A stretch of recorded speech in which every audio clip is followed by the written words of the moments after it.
মেঘের রাজ্য সাজেক যেন আগুনে পুড়ে যাওয়া এক ধ্বংসস্তূপ। রাতের অন্ধকার ও স্পষ্ট আগুনের ভয়াবহতা। পাহাড়ের অন্যতম পর্যটন কেন্দ্র সাজেকে অগ্নিকাণ্ডে পুড়ে ছাই ৩০টির বেশি রিসোর্ট, কটেজ, রেস্তোরাঁ।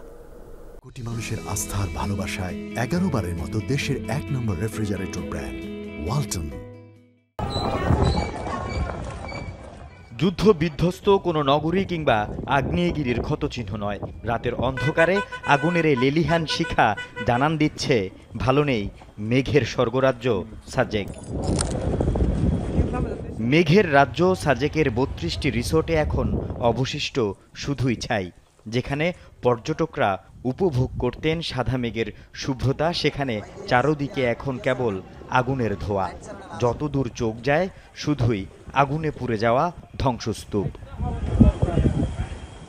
সোমবার দুপুরে ইকো ভ্যালি রিসোর্ট থেকে সূত্রপাত হওয়া আগুন জ্বলছিল রাতেও। আগুন শুধু বাঁশ, কাঠ আর গাছ দিয়ে তৈরি রিসোর্টগুলোকেই পোড়ায়নি, পুড়িয়েছে রিসোর্ট মালিকদের ভাগ্য। সাজেক জুড়ে এখন কেবলই হাহাকার। আগুন অল্প একটু লাগার সাথে সাথে আপনার সর্বোচ্চ 1 মিনিট টাইম নিছে পুরো অবকাশটা ধরার, তারপরে আর কোনোভাবে নিয়ন্ত্রণে আসা যায় না।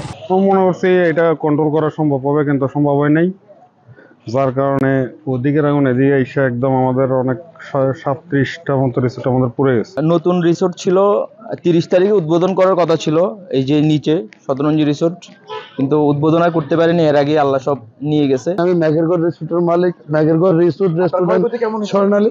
আমার 1 কোটি টাকার উপরে ক্ষয়ক্ষতি হয়েছে, আমি একবার নিঃস্ব হয়ে গেছি। মুহূর্তেই কিভাবে ছড়িয়ে পড়ল এই আগুন, কেনই বা নিয়ন্ত্রণে আনতে পারেনি ফায়ার সার্ভিসের কর্মীরা। কয়েক ঘন্টা পার হলেও আগুনের ভয়াবহতা রাতেও দৃশ্যমান ছিল।